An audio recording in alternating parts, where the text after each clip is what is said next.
રાજકોટમાં જ્યારે ગરમીનું પ્રમાણ વધી રહ્યું છે ત્યારે આપણે જ્યારે એસીની હવામાં સુરક્ષિત છીએ ત્યારે આકાશમાં ઉડતા અબોલ જીવો છે એ હીટસ્ટ્રોકનો શિકાર બની રહ્યા છે। ત્યારે કરુણા ફાઉન્ડેશન હાઈટેક એમ્બ્યુલન્સ અને આઈસ થેરાપી દઈને પક્ષીઓને કેવી રીતે બચાવે છે, ચાલો જોઈએ અબ તકના વિશેષ અહેવાલમાં। ધગધગતા ઉનાળામાં ગરમીને કારણે ડિહાઇડ્રેશન અને હીટ સ્ટ્રોકનો ભોગ બની પક્ષીઓ સીધા જમીન પર પટકાઈ રહ્યા છે। ત્યારે તેમની વહારે કરુણા ફાઉન્ડેશન આવ્યું છે। છેલ્લા 22 વર્ષથી કાર્યરત આ સંસ્થા હાલ 6 હાઈટેક એમ્બ્યુલન્સ અને 3 બાઇક એમ્બ્યુલન્સ દ્વારા ઈજાગ્રસ્ત જીવોની સ્થળ પર જ સારવાર પૂરી પાડે છે। આ વર્ષે રેસ્ક્યુમાં 18% વધારો થયો છે, જ્યાં રોજ 125થી વધુ પક્ષીઓને નવજીવન અપાય છે।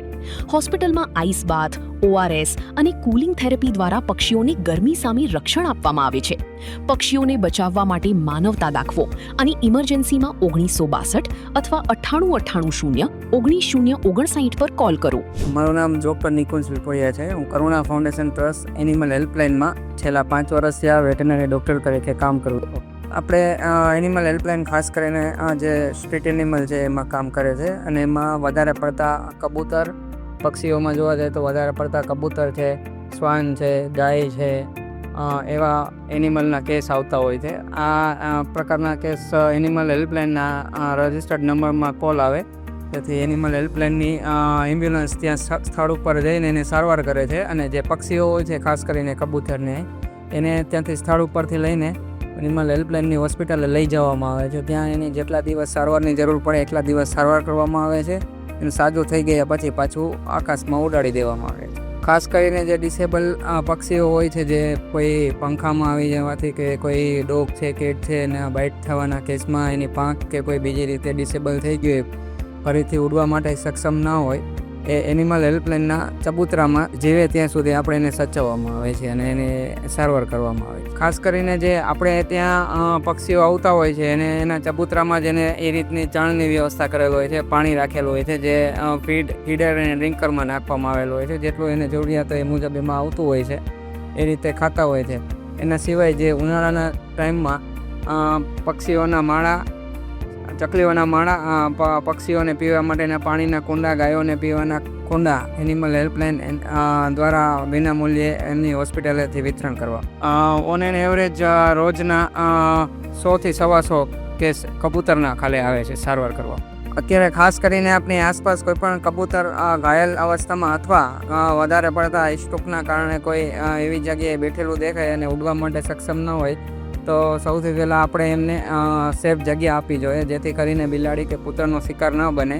કોઈ આપણે ઘરમાં રહેલું કોઈ બોક્સ છે અથવા કોઈ ડોલ છે પાણીની કે એવી રીતે એમાં આપણે લઈ લઈએ અને ઘરમાં રાખી દઈએ। એના સિવાય પાણી આપીએ અને કોઈ ધાન્ય પાકો આપણે ઘરે ઇઝીલી અવેલેબલ હોય આપણે એમને આપી શકીએ। રાજકોટમાં અને એની આજુબાજુના વિસ્તારમાં હેલ્પલાઇન નંબર 9898019059 9898499954। રાજકોટમાં 6 એમ્બ્યુલન્સ ચાલે છે અને 3 બાઇક એમ્બ્યુલન્સ ચાલુ છે, જે આ પ્રકારના પક્ષીઓ હોય છે એમાં ઝડપી આપણે સારવાર કરવા પહોંચી શકીએ એના માટે બાઇક એમ્બ્યુલન્સ છે અને મોટા એનિમલ માટે 6 એમ્બ્યુલન્સ છે। નમસ્કાર, હું doctor Vivek Kalola, Panchnath animal hospital and bird dispensary. હું છેલ્લા 10 વર્ષથી પંચનાથ એનિમલ હોસ્પિટલ સાથે જોડાયેલો છું અને મૂક પશુ પક્ષીઓની સારવાર કરીએ છીએ અમે। ખાસ કરીને ઉનાળાના સમયમાં, સમર સિઝનમાં બહારના પક્ષીઓ, ખાસ કરીને કબૂતર છે, હોલા છે, એ ગરમીથી ખાસ કરીને ડિહાઇડ્રેશન, તાપના લીધે ડિહાઇડ્રેશન થવાથી બીમાર પડી અને અમારી પાસે ઉનાળાના સમયમાં આવતા હોય છે। આવા પક્ષીઓ અર્ધબેભાન અવસ્થામાં અમારી પાસે આવતા હોય, ખાસ કરીને ટેમ્પરેચર એની બોડીનું વધી ગયું હોય એ સમય। તો આવા પક્ષીઓ અમારી પાસે જ્યારે પણ આવે છે ત્યારે અમે એને કુલ મેનેજમેન્ટ આપીએ છીએ। ખાસ કરીને એને જે બોડીનું ટેમ્પરેચર વધ્યું છે તો એને કઈ રીતના ઠંડુ કરવું એ પ્રમાણે અમે આઈસ ક્યુબ અથવા આઈસ પ્લેટ આવે છે એની ઉપર રાખતા હોઈએ છીએ। અમુક ORSના ટીપા છે, મલ્ટીવિટામિનના ટીપા છે, જનરલ અમુક જરૂર પડે તો સારવાર છે, ખાસ કરીને સબક્યુટેનસ ફૂડ થેરાપી પણ અમે એને આપતા હોય છે। અને જે એનું બોડી ફીવરિશ થયું છે, ગરમ થયું છે, તો એના માટેના અમુક જે દવાઓ કે ઇન્જેક્શન્સ આવતા હોય એ અમે તાત્કાલિક ધોરણે એને આપી અને નોર્મલ ટ્રીટમેન્ટ કરી અને સાજું કરતા હોઈએ છીએ। જનરલી 24 કલાકના ઓબ્ઝર્વેશનમાં અને સારવારથી આવા પક્ષીઓ છે એ તંદુરસ્ત અને 100% નોર્મલ થઈ જતા હોય છે. જનરલ કઈ રીતના તકલીફ છે ને કેટલી તકલીફ છે એના ઉપર દવાઓ થતી હોય. કોઈ પણ પક્ષી અમારી પાસે આવે છે, અર્ધબેભાન અવસ્થામાં આવે છે, અમને ખ્યાલ આવે છે કે હીટ સ્ટ્રોકમાં આવ્યું છે, મૂવમેન્ટ નથી આપતું, તો એઝ સચ અમે એનું તાપમાન ચેક કરીએ અને ફટાફટી પહેલાં તો એને કુલિંગ મેનેજમેન્ટ કરતા હોઈએ છીએ. ખાસ કરીને અમારી પાસે આઈસ પ્લેટો હોય છે, એની બોડી પર અમે રાખતા હોઈએ છીએ આઈસ પ્લેટ, જેથી કરીને એનું શરીર છે એ જલ્દીથી તાપમાન શોષે અને ઠંડુ પડે. એના પછી ડાયરેક્ટલી જ ખાસ કરીને આપણે માણસોમાં જેમ કે દવા છે કે તાવ ઉતારવા માટે છે, ગરમી આપણને ચડી ગઈ છે એના માટે છે, તો એ રીતના પક્ષીઓની અમુક દવાઓ આવતી હોય છે. એના ડ્રોપ્સ છે, એના ઇન્જેક્શન્સ છે, એ જે જરૂર પડે એ પ્રમાણે એના ડ્રોપ્સ અથવા ઇન્જેક્શન્સ અમે એને લગાવતા હોઈએ છીએ. પછી એને ઠંડા વાતાવરણમાં 4-5 કલાક રાખીએ છીએ, નોર્મલ ટેમ્પરેચર થાય, એની જાતે ઊભું થાય, જમવાનું લે, એની જાતે દાણા લે, પછી એને અમે રિલીઝ કરતા હોઈએ છીએ.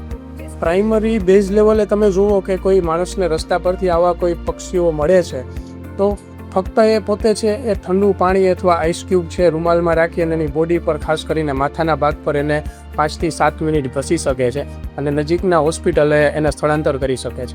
પબ્લિકને એટલો જ સંદેશ છે, ખાસ કરીને ઉનાળાના સમયમાં કે જ્યારે આ તાપમાનના લીધે તો બીમાર થતા જ હોય, આના સિવાયના પણ તાપમાનના લીધે ઇમ્યુનિટી ખાસ કરીને બર્ડ્સની લો થવાને લીધે ઘણા બધા વાયરલ ઇન્ફેક્શનમાં બચાવ હોઈ જતા હોય. તો આપણે જ્યાં રહેતા હોય છે, ખાસ કરીને ફ્લેટમાં છે, ઓફિસમાં છે, ટેરેસમાં, અમુક જગ્યાએ આવા બચ્ચાઓ છે તમને સાવ સુસ્ત અવસ્થામાં દેખાવા મળશે. નહીંતર સુસ્ત અવસ્થામાં તમને દેખાવા મળે ત્યારે તમે ખાસ કરીને આવી કોઈ સંસ્થાઓનો સંપર્ક કરો, હોસ્પિટલનો સંપર્ક કરો અને એમને લઈ જવા માટે કહો, અથવા ત્યાં તમે જઈને હોસ્પિટલ લઈ જાઓ, એની સારવાર કરાવો અથવા સેન્ટરમાં શિફ્ટ કરો. અને ખાસ કરીને ઘરમાં કે કોઈ પણ જગ્યાએ તમારી ઓફિસમાં છે, કારખાનાઓમાં છે, બહારની જગ્યાએ એની માટે પાણી અને ખોરાકની ખાસ વ્યવસ્થા રાખો. નમસ્કાર, મારું નામ ડૉક્ટર દીપ સોજિત્રા છે અને હું એઝ અ વેટરનરી ઓફિસર લગભગ લાસ્ટ 6 યર્સથી પ્રેક્ટિસ કરું છું અને ડેઇલીના લગભગ 30 to 35 કેસીસ પર ડેના હું ટ્રીટ કરું છું અને ઓલમોસ્ટ અત્યાર સુધીમાં નંબર ઓફ સર્જરીઝ અને ટ્રીટમેન્ટ મેં પૂરી કરેલી છે. સામાન્ય રીતે જે આ ઉનાળાનો સમય છે અને દર વખતે કરતાં આ વખતે આપણે સૌ જાણીએ છીએ એ રીતે ગરમીનું પ્રમાણ ખૂબ જ વધારે છે. એટલે આ સમય દરમિયાન છે હીટ સ્ટ્રોકના કેસ સૌથી વધારે થતા હોય છે. પક્ષીઓ જે છે એ અતિ સેન્સિટિવ સ્પીસીસ છે કે જેમાં વધારે પડતી હીટ હોય તો એનો એક્સપોઝર સહન નથી કરી શકતા અને ઘણી વખતે આપણે સૌ જોતા હોઈએ છીએ એ રીતે કે ઉપરથી ઉડતા હોય અને અચાનક નીચે પછડાતા હોય છે. એ હીટ સ્ટ્રોકના કારણે અનકોન્શિયસ અચાનકથી શોક આવી જવાના કારણે એ નીચે પડી જતા હોય છે. એટલે આ પ્રકારના કેસીસ છે એ ખૂબ જ ક્રિટિકલ હોય છે અને આ ઉનાળા દરમિયાન સૌથી વધુ આ પ્રકારના કેસીસ જ જોવા મળે છે. સામાન્ય રીતે તો આપણે ગરમીથી બચાવવું એ જ સૌથી મોટી સારવાર છે કે કોઈ પણ પશુ હોય, પક્ષી હોય, ઇવન માણસ પણ હોય એને આ બપોરના એક્સ્ટ્રીમ હીટ છે એમાં એક્સપોઝર એને લાંબા સમય માટે ના મળે એ જ આપણે તકેદારી રાખવી જોઈએ. બાકી જો આ પ્રકારનો કોઈ કેસ દેખાય છે તો સામાન્ય રીતે એના સિમ્ટમ્સમાં એ ખૂબ જ વધારે બ્રીધિંગ હેવી લેતું હોય છે, અનકોન્શિયસ થઈ ગયું હોય છે. આપણે એને હલાવવાની કોશિશ કરીએ તો પણ પક્ષી હોય તો ઉડી નથી શકતું અને એકદમ જે આપણે કહીએ કે બેસુદ હાલતમાં આવી ગયું હોય છે. અને સારવાર તો આપણે સૌ પ્રથમ એને જે પણ તડકામાં હોય તો એને જ્યાં પણ છાંયો મળતો હોય એ પ્લેસ પર લઈ જઈએ. આપણે ભીનો રૂમાલ કે ચૂંદડી છે એના ઉપર એને ઢાંકીએ કે જેથી કરીને એને ગરમીમાંથી રાહત મળે અને આપણે બરફના ચોસલાવાળું પાણી એને આપણે પ્રોવાઈડ કરી શકીએ છીએ કે જેથી કરીને એને ગરમીથી રાહત મળે. અને એ પ્રાથમિક બધી તૈયારીઓ કર્યા બાદ આપણે ઝડપથી નજીકમાં જે પણ આપણે ડૉક્ટર અવેલેબલ હોય એમના સુધી એને પહોંચાડીએ એ રીતે આપણે એની સારવાર કરી શકીએ છીએ. સામાન્ય રીતે આપણે રાજકોટ શહેરમાં જાણીએ છીએ એ રીતે કરુણા ફાઉન્ડેશન ટ્રસ્ટની અને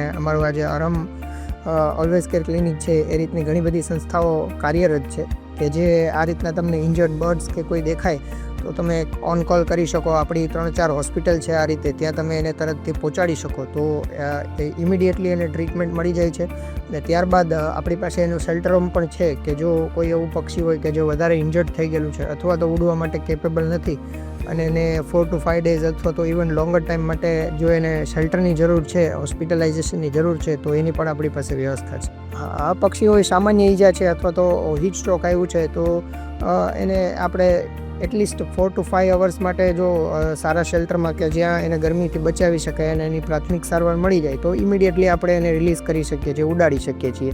હા બસ એના માટે આપણી પાસે પરમનન્ટ શેલ્ટર પણ અવેલેબલ છે. ઘણી વખતે પતંગના દોરાથી ઘવાઈ જતા હોય છે અથવા તો કોઈ કાચમાં કે એ રીતના એક્સિડન્ટ થતા હોય છે, તારમાં ફસાઈ જતા હોય છે, તો એનો કમ્પ્લીટલી લિમ્બ લોસ થઈ ગયો હોય છે, ઘણાની પાંખ એકદમ તૂટી ગઈ હોય છે, તો એ ઉડી નથી શકતા અથવા તો ઉડવાની કોશિશ કરે તો થોડી હાઈટ સુધી ઉડીને પડી જતા હોય છે. તો એવા પક્ષી માટે આપણી પાસે છે મારવાડી સંસ્થા છે, એવી ઘણી સંસ્થાઓ છે, પાંજરાપોળ છે, કે જ્યાં પરમનન્ટ શેલ્ટર એટલે કે ચબૂતરા અવેલેબલ છે, કે તે જ્યાં છે તેમની સારવાર જરૂરી, તેમના માટે ચણ અને પાણી અને દવાઓની 24 કલાક અને ડેઇલી માટેની સુવિધાઓ ઉપલબ્ધ છે.